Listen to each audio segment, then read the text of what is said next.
এবং এখন হচ্ছে ফাইনাল F1 চলছে হচ্ছে 15 ডিসেম্বর 2018, F2A হচ্ছে জুলাইয়ের 22 তারিখ 2026, which is current বলা যায়।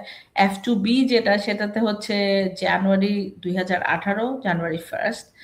তারপরে F3 যারা ইউএস সিটিজেনের ম্যারিড চিলড্রেন তাদের হচ্ছে যে মে 2012, মে 15, 2012 চলছে। আর F4 1st of September 2009 চলছে। But because of the visa pause, it's taking forever. কি বলবো আর, it's just so frustrating. I'm so sorry যারা ওয়েট করছে তাদের যাদের স্পাউসের জন্য, চিলড্রেনের জন্য। I can imagine it's very frustrating.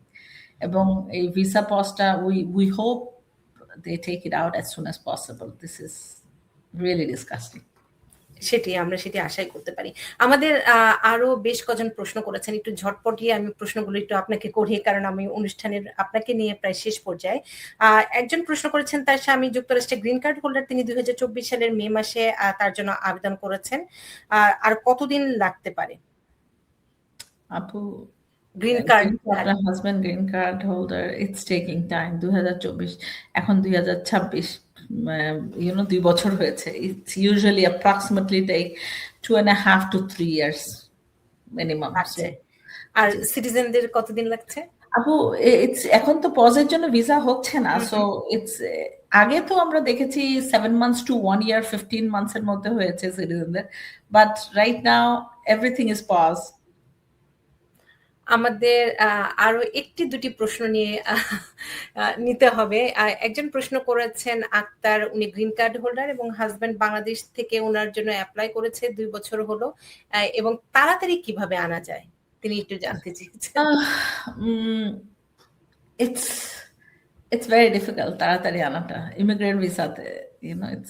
যদি ফর এক্সাম্পল, আমি যে এটা জেনারেলি সবার উদ্দেশ্যে বলছি, আমাদের দর্শকদের, যদি কারো ফ্যামিলিতে ফর এক্সাম্পল আপনার প্যারেন্টস আপনার জন্য অ্যাপ্লাই করেছে এবং অল অফ আ সাডেন আপনার প্যারেন্টসের কোনো টার্মিনাল ডিজিজ হয়েছে, ফর এক্সাম্পল কেউ ক্যান্সারের লাস্ট স্টেজে আছেন অথবা অন্য কোনো খারাপ ডিজিজ হয়েছে যে ডাক্তার বলে দিয়েছেন যে ওনার লাইফ স্প্যানটা অনেক শর্ট, সো এ ধরনের যদি কারো হয়ে থাকে, দেন তারা সেই চিলড্রেনগুলো অথবা সেই স্পাউসগুলো তাদের এই সার্কামস্ট্যান্সেস দেখায় তারা আর্লি ভিজিট ভিসাতে আসার একটা চান্স আছে।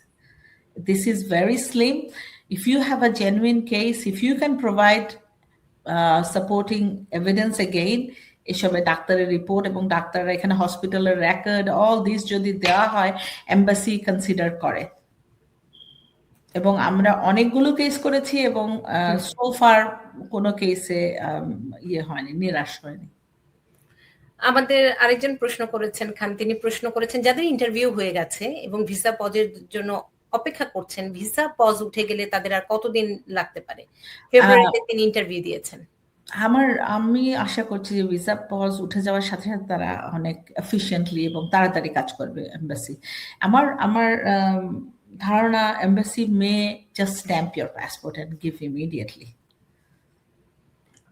আমাদের আরেকজন প্রশ্ন করেছেন, এটি আমি আরেকজনও প্রশ্ন করেছিলেন, সেটি হচ্ছে অনেক সময় ইন্টারভিউ ডেট আছে, ইন্টারভিউ ডেটটি রিস্কেডিউল করা হচ্ছে ঢাকায় মার্কিন দূতাবাসে, এটি কি স্বাভাবিক?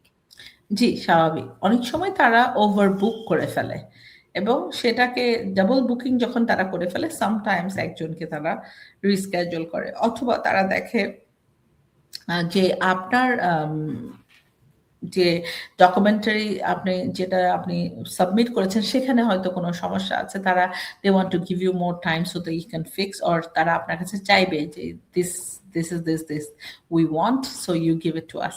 It many reason এটা হচ্ছে এবং তাদের ডাবল বুকিং এর জন্য এটা হচ্ছে, সো ওয়ারিড হওয়ার কারণ নেই। বাট এটা ওয়ারিড হওয়ার কারণ যে আমার দিক থেকে যেন কোনো ডেফিসিয়েন্সি না থাকে, আমার দিক থেকে আমি যেন সবকিছু I put everything in order so that আমার জন্য যেন কোনো জিলে না হয়। অসংখ্য ধন্যবাদ ইশরাত আপা। আজকের মতো উপসংহারে কি বলবেন? আমাদের দর্শকদের বলবো যে হতাশ হওয়ার কোনো কারণ নেই, take one day at a time, এবং এভরিবডি টুগেদার আমরা একসাথে যত কঠিন সময় আসুক না কেন আমরা পার করে দেব ইনশাআল্লাহ। সেটি এবং দর্শক অনেকেই প্রশ্ন করেছেন ভিসা পজ নিয়ে। অনুষ্ঠানের শুরুতেই ইশরাত আপা ভিসা পজ নিয়ে উত্তরটি দিয়েছেন। অনুষ্ঠানের শুরুতেই আপনারা পাবেন। ইশরাত আপা, আপনার প্রতি অনেক অনেক কৃতজ্ঞতা। আপনি আমার খুব খুব ভালোবাসার একজন মানুষ। সে কারণে ধন্যবাদ এবং কৃতজ্ঞতা। এত ব্যস্ততার মাঝে সময় দিয়েছেন, আপনাকে মাঝে মাঝে পাবো সেই অনুরোধটি করে রাখলাম আজকে। আপনি ভালো থাকবেন, সুস্থ থাকবেন, আর সেই প্রত্যাশাটি করলাম। আমাদের দর্শকরা আপনারা নিজেরা ভালো থাকবেন এবং অন্যকে ভালো রাখতে চেষ্টা করবেন।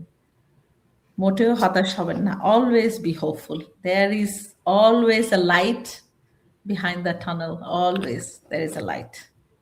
সেটি। ইশরাত আপা, আপনার প্রতি অনেক অনেক কৃতজ্ঞতা এবং একই সাথে দর্শক